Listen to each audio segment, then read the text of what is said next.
ആലുവയിൽ ദേശീയപാതയോരത്തെ വഴിവാണിഭം ഒഴിപ്പിക്കാനെത്തിയ വനിതാ ജീവനക്കാർ ഉൾപ്പെടെയുള്ളവരെ ഭീഷണിപ്പെടുത്തുകയും കൃത്യനിർവഹണം തടസ്സപ്പെടുത്തുകയും ചെയ്തവർക്കെതിരെ നഗരസഭാ സെക്രട്ടറി റൂറൽ SP പരാതി നൽകി. ഇവിടെ ക്ലീൻ സിറ്റി മാനേജറാണ്. ആലുവ നഗരസഭയുടെ വിവിധ ഭാഗങ്ങളിൽ അനധികൃത തെരുവോര കച്ചവടം ശക്തിപ്പെട്ടതിൻ്റെ ഭാഗമായിട്ട് ഗതാഗത തടസ്സം, മറ്റ് സാമൂഹ്യ വിരുദ്ധ പ്രവർത്തനങ്ങൾ, കാൽനടക്കാർക്കും വാഹനയാത്രക്കാർക്കുമുള്ള ബുദ്ധിമുട്ടുകൾ, പല VIP പോകുമ്പോഴുണ്ടാകുന്ന അവർക്കുള്ള ബുദ്ധിമുട്ടുകൾ, ഇതെല്ലാം പല ഘട്ടങ്ങളിലായിട്ട് പരാതി ലഭിച്ചിട്ടുണ്ട്. ലഭിച്ചതിൻ്റെ അടിസ്ഥാനത്തിൽ നമ്മുടെ ടൗൺ ബിൽഡിംഗ് കമ്മിറ്റിയും കൗൺസിലും എല്ലാം ഇക്കാര്യം ഗൗരവമായിട്ടെടുത്ത് അനധികൃത കച്ചവടം നടത്തുന്ന ആളുകളെ നഗരത്തിൻ്റെ തിരുവോരങ്ങളിൽ നിന്നും ഒഴിപ്പിക്കുക എന്ന ലക്ഷ്യത്തോടു കൂടി പ്രധാനമായിട്ടും നാഷണൽ ഹൈവേയുടെ ഫ്ലൈ ഓവറിന് താഴെയും അതിൻ്റെ സമീപ പ്രദേശങ്ങളുമായിട്ട് കൂടുതലായിട്ടുള്ള കച്ചവടം കണ്ടെത്തുകയും ആ പ്രദേശം ഉൾപ്പെടെ ഒഴിപ്പിക്കുന്നതിന് നടപടി നഗരസഭയുടെ ഹെൽത്ത് സ്ക്വാഡ് മറ്റ് ഡിപ്പാർട്ട്മെൻറ്റുകളുടെയും പോലീസിൻ്റെയും സഹായത്തോടെ 5-ാം തീയതി മുതൽ ഫെബ്രുവരി 5-ാം തീയതി മുതൽ നമ്മൾ നടത്തിയിട്ടുള്ളതാണ്.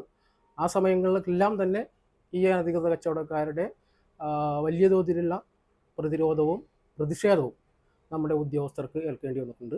നമ്മുടെ ഉദ്യോഗസ്ഥർ കൂടുതലും സ്ത്രീ വിഭാഗത്തിൽപ്പെട്ടവരാണ്. അവരിലേക്ക്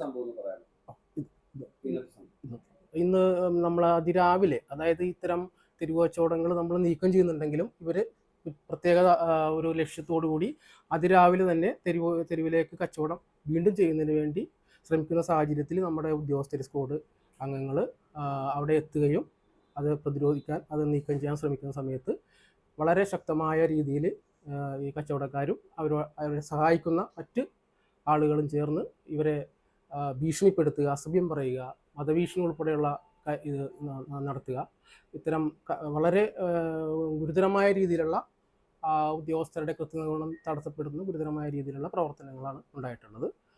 ഇത് നഗരസഭ വളരെ ഗൗരവമായിട്ട് എടുക്കുകയാണ്. പൊതുജനങ്ങളുടെ സംരക്ഷണവും അവരുടെ താല്പര്യങ്ങളുടെ സംരക്ഷണവും മുൻനിർത്തിയാണ് നഗരസഭ ഇത്തരം പ്രവൃത്തികൾ ചെയ്തു വരുന്നത്. ഈ കാര്യത്തിൽ നഗരസഭ നിയമാനുസൃത പരാതികളുമായിട്ട് പോലീസും മറ്റ് ഏജൻസികളുമായിട്ട് SP പരാതി നൽകുന്നതിനുള്ള നടപടികൾ സ്വീകരിച്ചു വരികയാണ്. കൂടുതൽ പ്രവർത്തനങ്ങൾ, സ്ക്വാഡ് പ്രവർത്തനങ്ങൾ തുടർന്നും നടത്തുന്നതാണ്.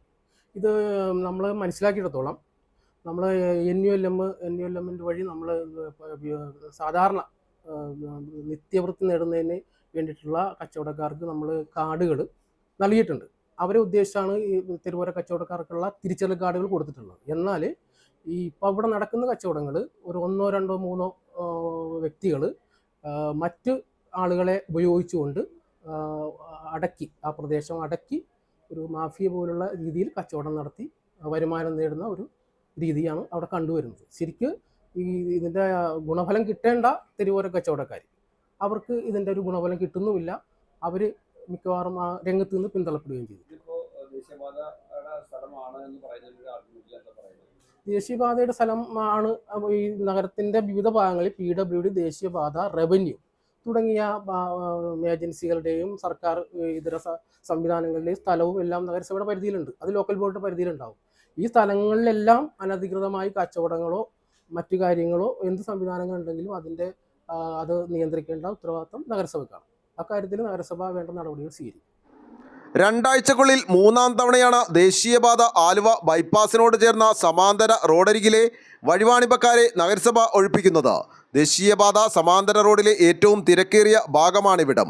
ജീവനക്കാർ മടങ്ങുന്നതോടെ വീണ്ടും ഇവർ സാധനങ്ങളുമായി വണ്ടികളിലെത്തും. റോഡരികിൽ പല സ്ഥലത്തും അതിഥി തൊഴിലാളികളെ വെച്ച് കച്ചവടം നടത്തുന്നതിൻ്റെ പിന്നിൽ ഒരേ സംഘമാണെന്ന് ജീവനക്കാർ പറയുന്നു.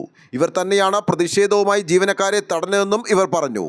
മാർത്താണ്ഡവർമ്മ പാലത്തിലെ ഗതാഗത കുരുക്കിന് പുറമെ റോഡ് കയ്യേറി നടത്തുന്ന വഴിവാണിഭങ്ങൾ കൂടിയാകുമ്പോൾ യാത്രക്കാർക്ക് ബസ് കാത്തു നിൽക്കാൻ പോലും ആകുന്നില്ലെന്ന പരാതിയെ തുടർന്നാണ് നഗരസഭ നടപടിക്കിറങ്ങിയത്. News desk, Aluva.